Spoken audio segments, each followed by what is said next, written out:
किताबी शब्दों में तुम्हारी अनुभवी शाम को मेरे रात की कोहरे का सलाम। किताबी शब्दों में तुम्हारी अनुभवी शाम को मेरे रात की कोहरे का सलाम। कभी कभी सोचती हूं तुम होते तो कितना अच्छा होता, क्योंकि मेरे तो पतझड़ में भी सावन होते हैं।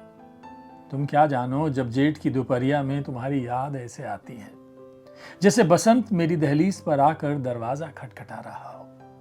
जानते हो, ऐसा लगता है तुम्हारे जाने के बाद मौसमों ने अपना मिजाज बदल लिया है। अब धूप भी ठंडी लगती है और बरसात में भी एक सुलगती सी तन्हाई घुली रहती है।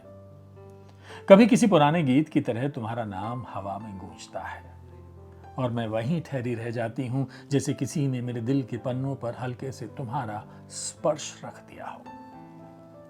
मेरे लिए रात ना अमावस होती है, ना ही चांदनी रात। बस तुम्हारे ख्यालों की परछाई हर दिशा में बिखर जाती है। अक्सर सोचती हूं, क्या तुम्हें भी कभी यूं ही मेरी याद आती ही होगी, बिना वजह, बिना आवाज, बिना पुकार के।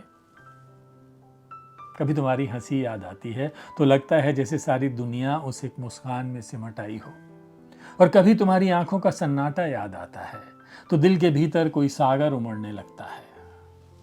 मैंने अब तक जितने भी खत लिखे हैं उन सब में सिर्फ तुम्हारा नाम है।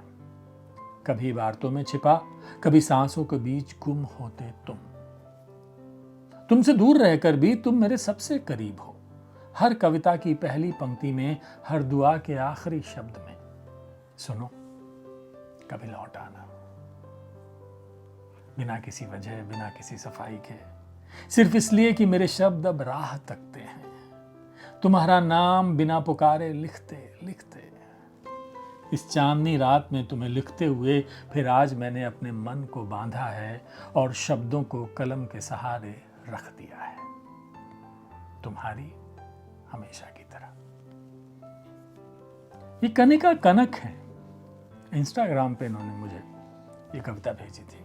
कविता है, चिट्ठी है, खत है, व्हाटएवर जो भी है, लेकिन है बड़ा खूबसूरत, आपकी तरह। चलिए ना, इश्क करते हैं।